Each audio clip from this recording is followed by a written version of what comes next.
The night does not begin with silence. It begins with a murmur rising from below. Charleston's earth, black and damp, shifts like a body restless in its grave. The roots tremble. The clay exhales.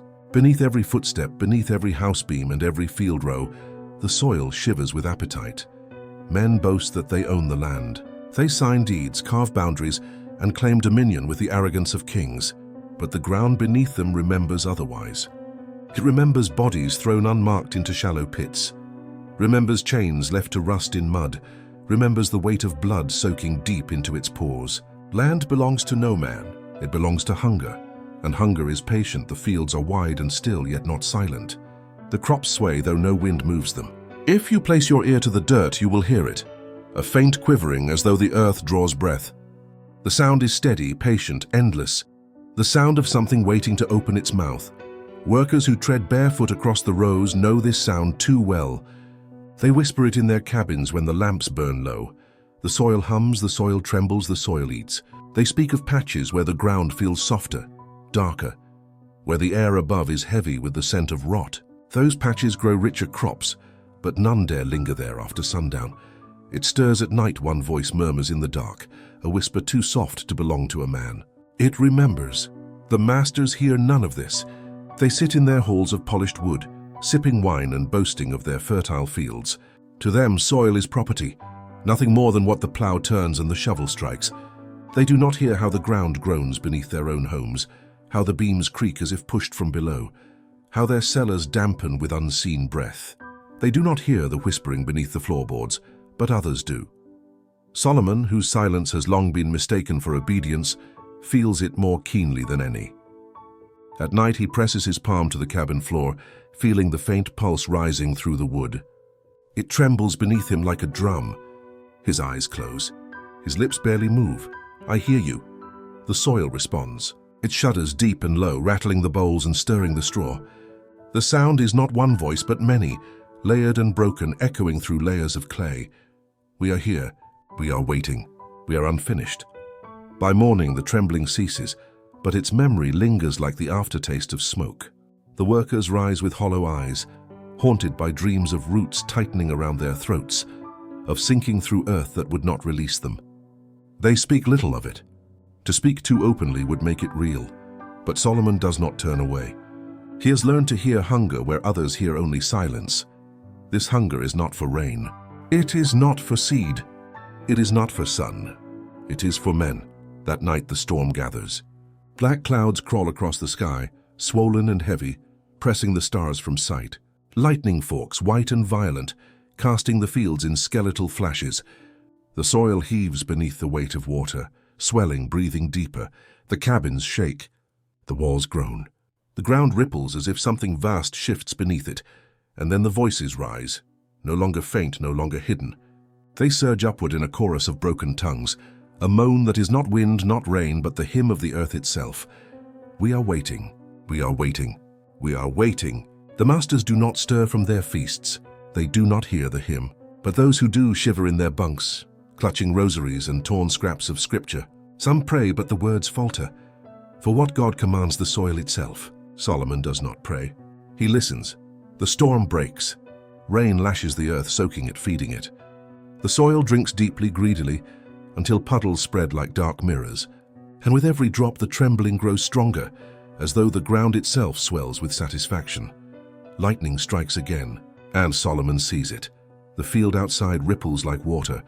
Rows of cane bend and twist as the earth beneath them rises, bulging upward, as if something beneath is pressing to escape.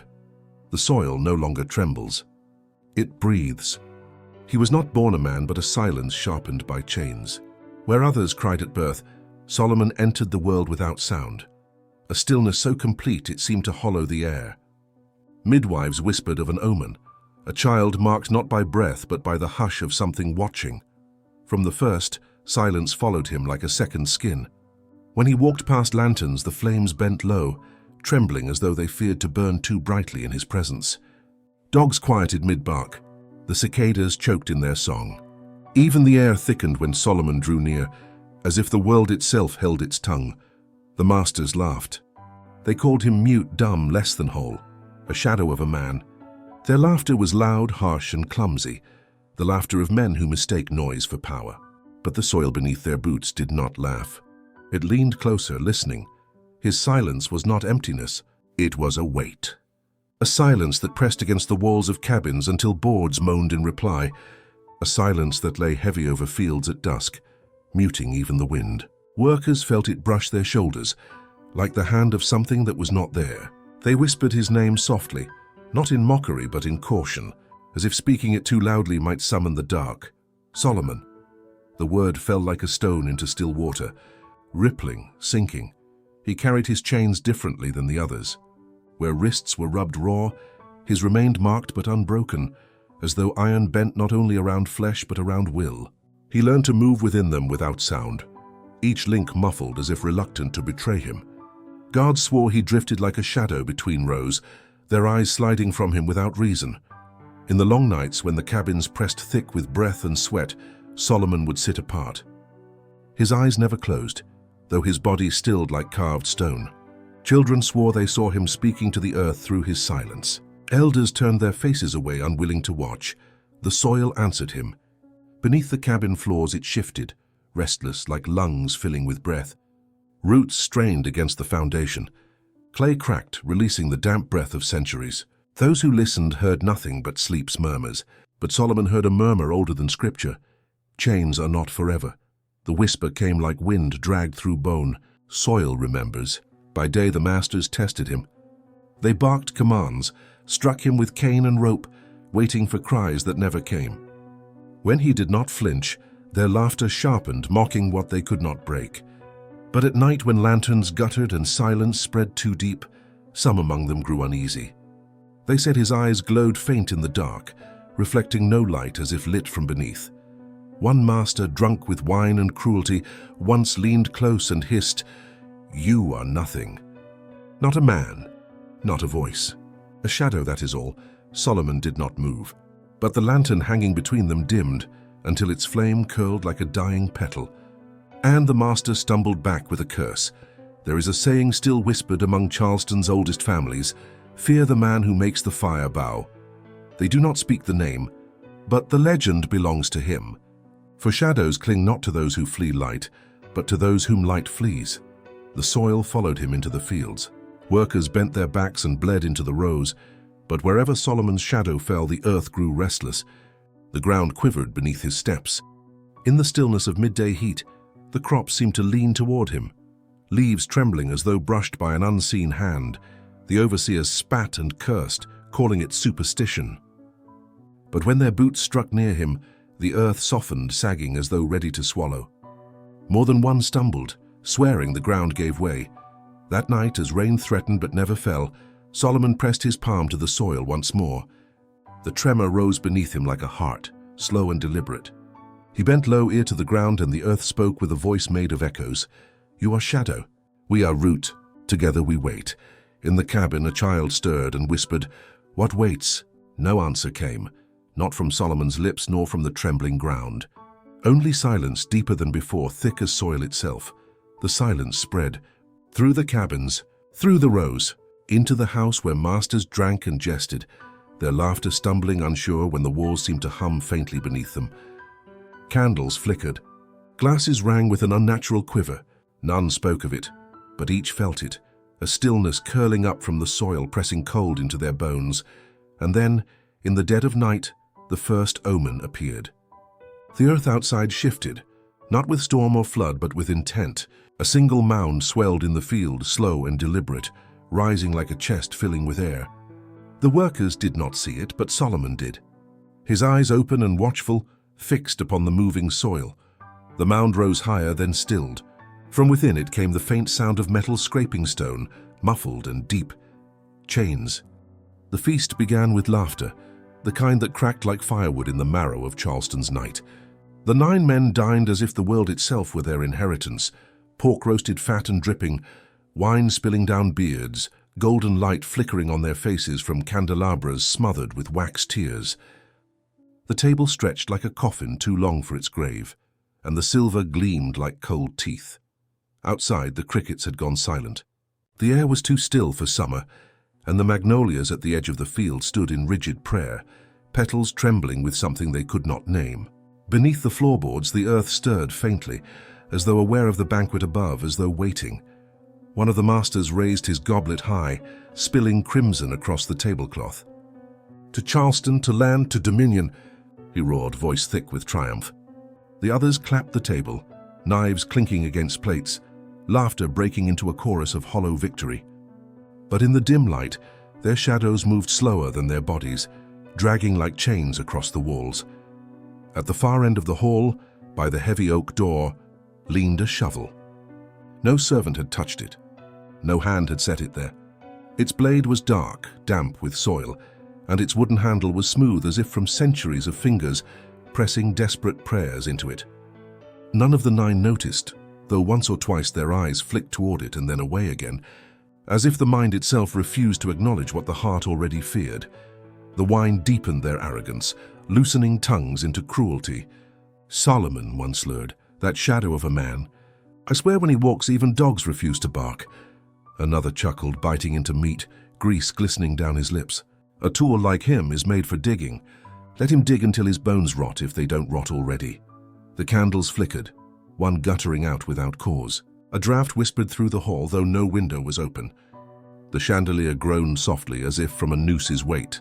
A servant entered carrying a dish, his steps hesitant, eyes cast low. His hands trembled not from exhaustion, but from something unseen pressing into his chest. He set the food down, but one of the masters grabbed his wrist and sneered, "Steady yourself. You shake like a man who has seen death." The servant's lips quivered, but no sound came. He dared not look at the shovel by the door. Outside, thunder muttered though the sky was clear. The soil thickened its hunger. The feast dragged into the late hour. Wine spilled more than it was poured, songs slurred into mutters, and arrogance bloated their faces red. Yet with every clatter of plate, with every drunken toast, the walls seemed to press closer. The portraits of ancestors gazed down with eyes too bright, their painted lips twisted faintly in disapproval, almost pity. It was then the 9th goblet shattered. No hand had touched it. It burst with a sharp crack, red wine spraying across the tablecloth like fresh blood. The laughter faltered. One of the men cursed, another forced a chuckle, but the silence that followed was heavier than stone. "Bad omen," one muttered under his breath, though quickly drowned his words with another swallow. The shovel shifted against the wall. Just once, enough for the wood to creak. Enough for every head to turn in its direction. No one spoke of it. No one dared. They forced themselves back to the feast, knives carving, mouths chewing, though the taste of the food had turned to dust. Their throats burned as if swallowing soil instead of wine. From outside, faint footsteps circled the hall. Heavy, deliberate, dragging like chains across gravel. The sound came closer, then paused. The candles trembled as if in prayer. The 9 masters looked at one another. Each seeing reflected fear, but cloaking it in disdain. "Superstition," one spat. "Only the wind," said another, though his voice cracked. But the footsteps resumed, this time above them. On the roof. Slow, measured as though pacing. Counting, the 9th man, youngest of them all, leaned forward and whispered, "Brothers, there are only 9 of us here." His voice died in his throat, but the words hung like smoke in the hall. And then came the whisper, not from any mouth at the table, but from the walls themselves, sliding between the timber, seeping into the cracks of stone. "Dig." The word was soft, a hiss of earth against wood, but every man heard it. Plates rattled. The chandelier swayed. Wine spilled without hands touching it. Their arrogance fractured. One man pushed back his chair, another cursed under his breath, another reached for the pistol at his side. Yet none could rise fully, as though the weight of the soil itself pressed down on their bones. The shovel at the door fell flat with a deafening clang, echoing through the hall like a church bell tolling for the dead. The candles blew out. Darkness swallowed the room whole. And in that darkness, a voice deeper than any man's, older than the land, whispered again, one by one, into the ground. The soil beneath the house moaned, shifting as if ready to open. Shadows bent and stretched, long fingers reaching across the table. The masters clutched at their chairs, choking on the sudden thickness of the air. The feast was over, though no one had yet risen from the table. The 9th goblet bled wine onto the floorboards, dripping in rhythm with the sound of shovels striking earth outside. The soil had begun to eat. The night was swollen with silence, the kind that bends a man's breath inward until it bruises his ribs. Solomon stood at the edge of the field, his hands gripping the wooden handle slick with sweat, the blade of the shovel glistening faintly with dew. Above him the moon was a blind eye, veiled in drifting clouds, watching but unseeing. He drove the shovel downward. The metal teeth bit deep. Clay cracked and groaned as though bones were breaking beneath the surface. Each thrust was not mere labor, it was liturgy, a rhythm, a hymn older than Charleston, older than the masters, older than the chains that had carved valleys into his shoulders. The sound was not the usual ring of metal against soil. It was a chant, a cadence. The earth echoed his labor with low vibrating moans, as if the ground itself were answering. "Solomon digs," whispered a voice too soft to be human. It curled through the stalks of corn left brittle in the fields, hissed from the mouths of owls perched silent on fence posts, seeped from the pores of the soil itself. Another thrust, another groan. The hole widened. The air thickened with a copper tang, though no blood had spilled yet. The shovel's blade struck something that wasn't stone. It reverberated like struck iron, but softer, hollow, trembling. Solomon paused. His breath clouded in the air, though the night was warm. He knelt, pressing calloused fingers into the loosened soil. What he touched was neither root nor rock, but something smooth, something inscribed. The earth had been written upon. Symbols curled beneath his fingertips, carved deep into the clay itself, as though the ground was a tablet etched by hands unseen. Lines spiraled like veins, words no tongue dared speak. When his hand brushed across them, the markings hummed faintly, like a choir singing under the surface of the earth. "Clay keeps memory," the wind murmured. Or perhaps it was only his mind. He struck again and the soil shuddered. The hymn rose louder, a dirge swelling from below. He could feel it in his bones, vibrating through his spine, thrumming against his skull like a drumbeat, meant to call the dead from their beds. Behind him, the plantation house loomed, windows glowing faint with the banquet still raging inside. The laughter of the 9 masters carried across the fields, arrogant and swollen, but the ground beneath their voices trembled with hunger. Solomon did not look back. The shovel was his tongue now. The earth was listening. He dug deeper. Clay flaked away in slabs that pulsed with strange warmth, as if blood still coursed through them. His arms ached, but the ache was holy, a sacrament of muscle and marrow. Every shovelful fell behind him like broken verses, and the pit deepened into a psalm none dared write. The soil began to move on its own. Each mound he cast aside crawled back toward the hole, eager to return as though resisting separation. Worms writhed violently, twisting into knots, bursting apart with faint, wet sighs. The hymn became a chorus. It rose from below and around, a deep chant carried by no human tongue. Down, down, down. Beneath, beneath, beneath. Solomon's jaw tightened. He did not speak, but his breath matched the chant and his muscles obeyed it. Sweat dripped into the hole, vanishing instantly into the soil as though consumed. At last the shovel struck emptiness, a hollow.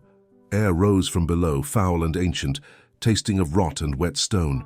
It rushed up into his face, thick with centuries of silence. A tomb breath long sealed, he peered into the pit. The walls of the hole glistened with wet clay streaked by symbols that burned faintly, lines of fire moving under the skin of the earth. The bottom yawned black and endless, a throat waiting to swallow. From its depths a sound surfaced. Not the chant, not the hymn, something more deliberate, slower, like words pressed into his skull by unseen hands. You dig for them. You dig for 9, but the ground digs for you. The air shivered. The lantern on the post nearby flickered violently, then died. Darkness clung to everything, save for the faint molten glow crawling along the clay walls. Solomon stepped back, his chest heaving. Yet the shovel trembled in his hands, tugging forward as if dragged by unseen chains. He tried to hold it back, but the wood burned against his palms, urging him to continue. The earth wanted more. The hymn demanded completion. The pit widened. Soil shifted of its own accord, slipping into the abyss like sand into an hourglass. The edges collapsed inward, widening, yawning like a mouth opening for its first taste in centuries. From within came a second voice, not whispering but moaning, 1,000 throats pressed into one. Feed us. The sound tore through the night.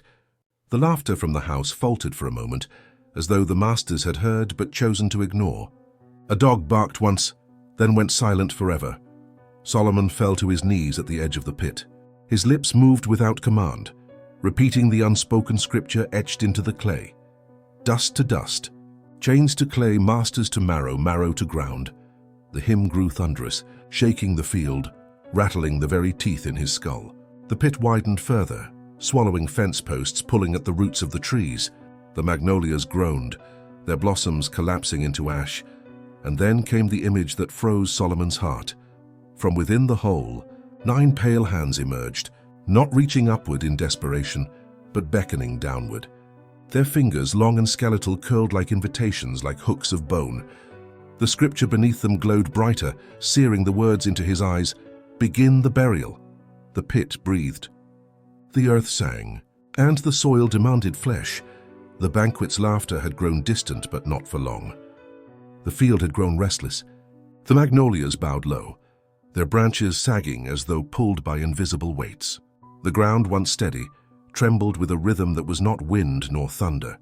It was breath drawn from deep beneath Charleston's bones. In the pit Solomon had opened, the hymn of soil had changed. What began as chant now carried screams, muffled, desperate, rising like bubbles through water. It was the sound of men crying out through fists of clay pressed into their mouths. The night did not echo them back. The night only thickened with their despair. The air stank of wet stone and rot, but beneath it lay something sharper, metallic, the taste of blood smeared across the tongue of the earth itself. Solomon stood at the edge of the pit, shovel in hand, his face carved in shadow. He did not tremble, though the ground quaked beneath his feet. The hymn belonged to him now. Breathe if breath is left, the soil whispered, voice sliding up from the dark. Breathe until the clay replaces you. The cries rose louder, frantic now, but every sound was dragged downward as though chains bound their very lungs. He heard names, but they were not names meant for salvation. They were names shouted in debt, in terror, in vain hope that the world above still belonged to them. The dirt shifted suddenly. Fingers broke through, pale, trembling, slick with mud. Nails clawed at the air, scraping nothing, tearing skin until blood painted the soil black. Another hand followed, then another, 9 in all, thrashing like fish on a dock. The ground convulsed with their struggle. Help us, one voice rasped from below, but it was too broken to sound human. Let us rise, hissed another, choking on grit. Their screams were not merely of suffocation, they were confessions, spilling curses and bargains into the clay. I will pay. I will give. I will serve. The ground swallowed every vow, every plea, as if sealing contracts in the marrow of earth. The pit's walls glowed faintly, runes carved deep into the clay burning hotter with each scream. They pulsed like veins, alive with breath stolen from below. The cries merged into one long wail, a single exhale stretched across 9 throats, and then silence. The hands stopped. The scratching ceased. Only the soil moved, drawing itself back over the hole, layer by layer, like a mouth closing after its meal. The cries had sunk too deep now. Their breath belonged to the clay, but the silence was worse. For in its hollow stillness, the earth began to breathe again. The ground rose and fell, slow and steady, as though lungs swelled beneath it. Each inhale drew the grass downward, each exhale bent the trees. Dust stirred in rhythm, a mockery of prayer. Solomon pressed the blade of the shovel into the trembling soil. The earth shivered in delight. From behind him, the plantation windows flickered. The laughter of the feast had returned, louder, sharper, as though trying to drown out the chorus below. But the air betrayed them. The house's lanterns dimmed with each inhale from the earth, flames shrinking as though suffocated by invisible hands. A single voice bled through the soil then, low and gurgling, echoing from the pit, though it was sealed now. We are not buried. We are breathing. The words crawled up Solomon's spine, threading into his ribs. He turned, and in the distance saw the house flicker again, its lights pulsing in time with the ground's breath. The 9 were not gone. They were being carried, drawn beneath the fields, dragged into the roots, into the foundations. The soil did not bury them. The soil wore them. Another groan rose from beneath the ground, louder, longer, shaking the earth in violent waves. The field split in cracks, narrow but deep, like veins across a corpse's skin. From them came exhalations of foul air, hot and damp, carrying words Solomon could not ignore. Bring them all. The shovel grew hot in his hands. the wood smoking faintly. His knuckles whitened around it, but he did not release. His shadow stretched across the soil, longer than the moon allowed, bending toward the plantation like an outstretched arm. The breathing deepened. The ground swelled.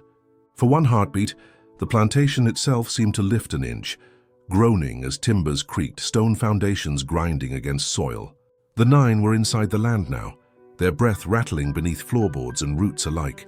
Solomon's lips moved in silence, words stitched not from his will but from the clay scripture, still glowing beneath the pit. Earth has no mercy. Earth only hungers.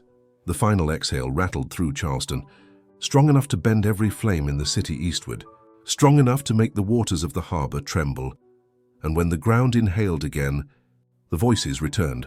9 gasps in unison, 9 lungs filling with dirt, 9 hearts pounding against the clay coffin they could not escape. But this time they did not scream. They laughed, low, choking, gurgling laughter bubbling through soil, spilling across the field, shaking the shutters of the plantation house. The tombs were breathing, and they would not sleep. From the plantation windows, a single candlelight guttered out, swallowed mid-flame, as though unseen lips had pressed against the glass and inhaled. The soil exhaled back, carrying 9 shadows crawling across the earth toward the house. The forest never forgot.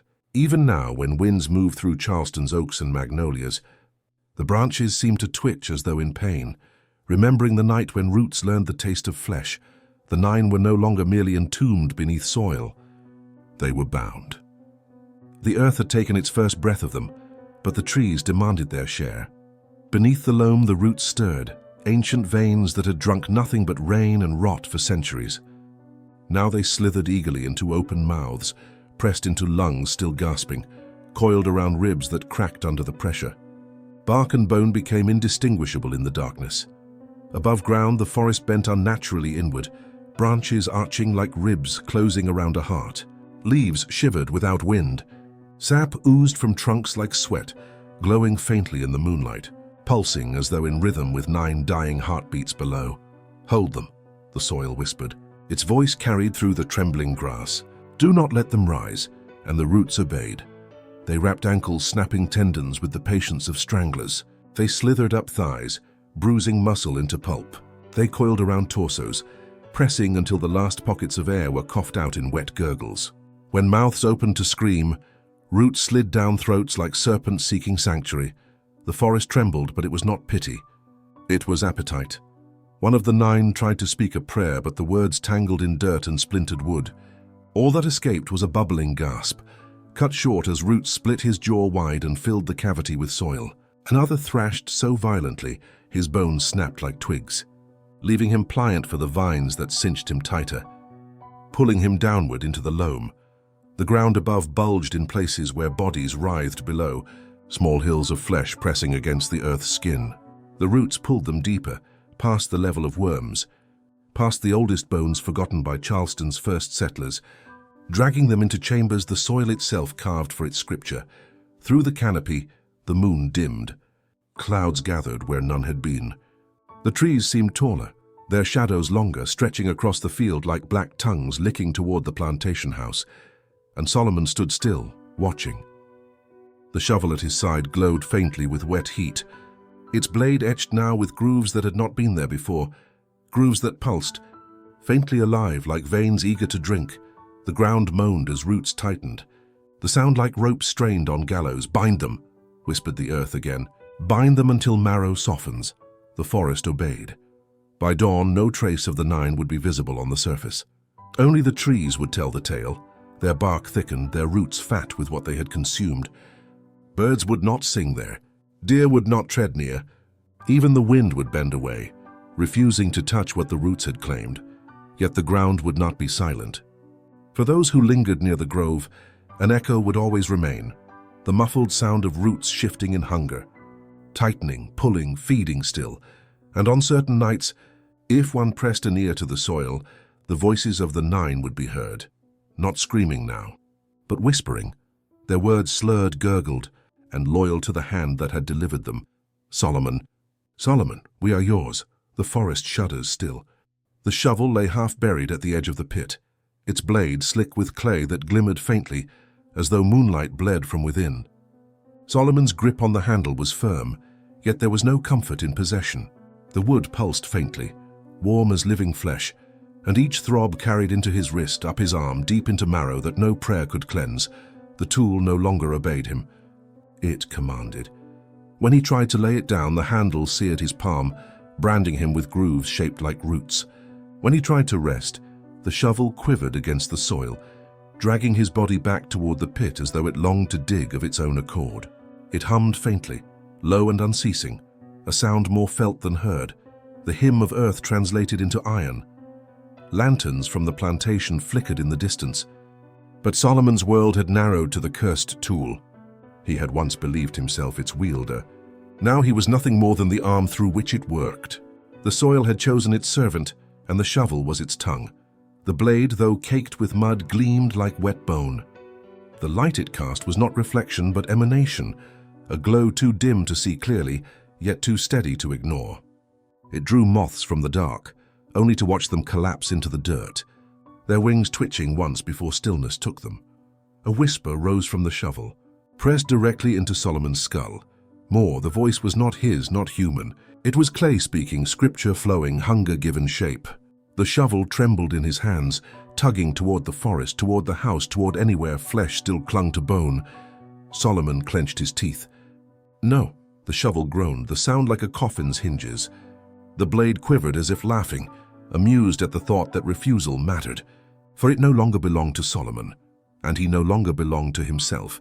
The soil had marked him. He looked down. Where sweat had fallen upon the shovel's handle, small sprouts had already begun to grow. Fragile roots curling out of the wood, wrapping around his fingers, tightening like shackles. He yanked his hand free, skin tearing where the roots refused to let go. Blood smeared across the wood, and the shovel drank it greedily, darkening, glowing brighter in its veins of clay. The ground beneath him stirred in satisfaction. The hymn returned, low and steady, as if sung by countless throats through the belly of the earth. Dig, Solomon, for the soil will dig for you. He staggered back, chest heaving, but the shovel rose upright on its own, its blade sinking an inch into the clay without any hand upon it. The soil accepted its thrust like a mouth taking communion. From the pit came a moan, not from the buried masters, but from the land itself. A sigh of contentment, of ownership. The shovel had become the covenant between man and earth. Blood and clay, life and hunger. Its curse was not in what it demanded, but in the truth it revealed. No man wields the earth. The earth wields the man, and in that moment, the cursed tool tilted itself toward the plantation, gleaming brighter, pointing like a compass toward the nine still feasting in drunken arrogance. Solomon felt the pull in his chest, the invisible roots tightening inside his ribs, dragging him forward. His feet obeyed before his mind could resist. The soil had spoken. The shovel had chosen, and the ground was not yet full. It begins as a murmur, soft as breath caught in the grass. The field hands swear they hear it only at dusk, when the sun droops like a weary head, and the air cools enough to cradle whispers. But the truth is crueler. The hymn never ceases. It hums beneath the soles of their feet, beneath the rusted plows and their aching knees, a vibration hidden in the loam itself. The earth is never silent. Children pause mid-step, clutching their mothers' skirts, claiming they hear singing under the soil. Old men spit into their palms and mutter curses, for the hymn coils in their bones like a remembered wound. Dogs refuse to cross certain furrows, tails rigid, ears flat to their skulls. The sound is not melody but pulse, a rhythm born of spades biting clay, of lungs choking on dirt, of roots writhing like snakes through ribs. It is vengeance disguised as lullaby. The hymn names them one by one, those who feasted, those who ordered the lash, those who called their cruelty law. The hymn does not forget. One evening, a young woman named Mariah pressed her ear against the furrowed soil, as though to test if the stories were true. The lantern beside her flickered, its flame bowing low toward the ground. She listened. At first, nothing but the usual silence and the hush of insects, the creak of old branches. Then it came, sudden as a cough in a church. Holloway, Caldwell, Price, Eberly. Each name rose like a bubble from water, surfacing into her skull. Mariah recoiled, gasping, but the hymn clung to her ears. It dragged the syllables across her skin, sticky and hot, as if the ground itself were burning their memory into her flesh. She ran to the others, voice breaking. "They're still here. Their names, they're still here." The workers exchanged looks, not of disbelief, but recognition. They too had heard the chant in fragments, though few dared to admit it aloud. To speak of the hymn was to make oneself its vessel. One man, his beard gone grey, muttered, "Soil's got longer memory than heaven." He spat, but his spit clung to the ground, sucked downward as if thirsty mouths lay waiting. The hymn grows louder in storms. Thunder rolls above, yet the deeper thunder swells beneath. A bass note that rattles windows knocks cups from shelves. The rain only quickens it, for water feeds roots. And roots are the hymn's strings. Witnesses claim that when lightning split the sky, they saw faces in the mud, pale outlines, eyes hollow, mouths open in chorus. The storm-washed clay sculpted their features only long enough to scream, before collapsing back into muck, and always, the shovel stood where Solomon had last thrust it, its blade shining even under rain, humming with the same pulse as the ground. Some nights the hymn shifts into questions, whispered through the dirt. Who buried us? Who will finish what was begun? Who will carry the soil's song to the living? Solomon hears them most of all. He feels the voices burrow through his chest like worms, curling around his heart, demanding its beat match their rhythm. He no longer sleeps. The hymn is his lullaby and his curse. The roots etched into his palm throb each time a name is uttered, and sometimes in the lantern's glow, he sees the grooves writhing like living veins, feeding on him. The others shun him now. He walks with the curse at his side, the shovel never far, as though leashed to him by invisible chains. When the workers glimpse him at the field's edge, they bow their heads, not in respect but in fear of catching the hymn that leaks from his skin. It is said the earth grows restless when it remembers too much. And on the 9th night after the feast, the ground beneath the old hall trembled. The hymn swelled deep and loud, rising through floorboards, rattling the silver plates still left unwashed. Wine goblets tipped and spilled crimson into cracks between boards.